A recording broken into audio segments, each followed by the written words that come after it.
আফগানিস্তান অভিযোগ করেছে পাকিস্তানের সামরিক বাহিনী রাজধানী কাবুলে মাদকাসক্তদের চিকিৎসা প্রদানকারী একটি হাসপাতালে বিমান হামলা চালিয়েছে।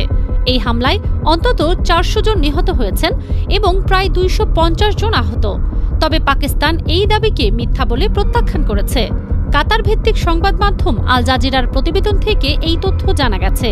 পাকিস্তানের কাবুল এই দাবিকে মিথ্যা এবং জনমতকে বিভ্রান্ত করার উদ্দেশ্যে করা বলে প্রত্যাখ্যান করেছে। তারা জানিয়েছে 16 মার্চ তারা কেবল কাবুল এবং নানগারহার প্রদেশের সামরিক স্থাপনাগুলোকে লক্ষ্যবস্তু করেছে। তবে আফগানিস্তানের তালেবান সরকারের উপমুখপাত্র হামদুল্লাহ ফিতরাতের তথ্য মতে কাবুলের ওমর অ্যাডিকশন ট্রিটমেন্ট হাসপাতালে হামলাটি স্থানীয় সময় রাত 9টার দিকে ঘটে। তিনি সোশ্যাল মিডিয়া প্ল্যাটফর্ম এক্সে লিখেছেন, 2000 শয্যার হাসপাতালটির বড় একটি অংশই পাকিস্তানি হামলায় ধ্বংস হয়ে গেছে। আফগান সরকারের মুখপাত্র জাবিহুল্লাহ মুজাহিদ এক্সে এই হামলার তীব্র নিন্দা জানিয়ে বলেন, পাকিস্তান আবারও আফগানিস্তানের আকাশসীমা লঙ্ঘন করেছে এবং কাবুলে একটি মাদক নিরাময় কেন্দ্রকে লক্ষ্যবস্তু করেছে। তিনি বলেন, আফগান সরকার এই কাজকে সমস্ত স্বীকৃত নীতির পরিপন্থী এবং একটি মানবতাবিরোধী অপরাধ বলে মনে করে। অন্যদিকে পাকিস্তানের প্রধানমন্ত্রী শাহবাজ শরীফের মুখপাত্র মোশাররফ জাইদি এই অভিযোগকে ভিত্তিহীন অভিহিত করে বলেন যে কাবুলে কোনো হাসপাতালকে লক্ষ্যবস্তু করা হয়নি।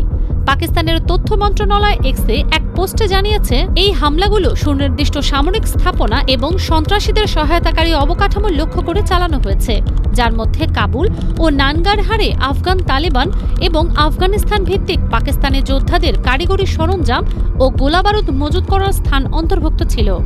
তারা আরও দাবি করেছে, এই স্থাপনাগুলো নিরাপদ পাকিস্তানি নাগরিকদের বিরুদ্ধে ব্যবহার করা হচ্ছিল।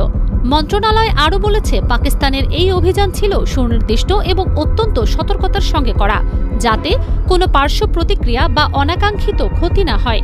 তাদের মতে মুজাহিদদের এই দাবি পাকিস্তান বিরোধী মনোভাব উস্কে দেওয়ার জন্য এবং তালেবানের আন্তঃসীমান্ত সন্ত্রাসবাদে অবৈধ সমর্থনকে আড়াল করার জন্য করা হয়েছে। পাকিস্তানের এই বক্তব্য এমন সময় এলো যখন জাতিসংঘ নিরাপত্তা পরিষদ আফগানিস্তানের তালেবান সরকারকে সন্ত্রাসবাদ দমনে অবিলম্বে প্রচেষ্টা জোরদার করার আহ্বান জানিয়েছে। পাকিস্তান অভিযোগ করে আসছে যে কাবুল সশস্ত্র গোষ্ঠীগুলোকে, বিশেষ করে তেহরিক-ই-তালিবান পাকিস্তান টিটিপিকে আশ্রয় দিচ্ছে, যারা পাকিস্তানে হামলা চালায়। কাবুল বরাবরই এই দাবি অস্বীকার করে আসছে। এসব উত্তেজনার জেরে কয়েক সপ্তাহ ধরেই দুই প্রতিবেশী দেশের মধ্যে নতুন দফায় ভয়াবহ লড়াই চলছে।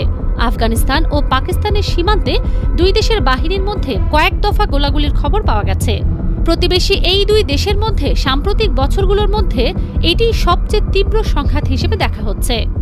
ফারজানা মৌসুমী, নিউজ ডেস্ক, দুতিয়াল।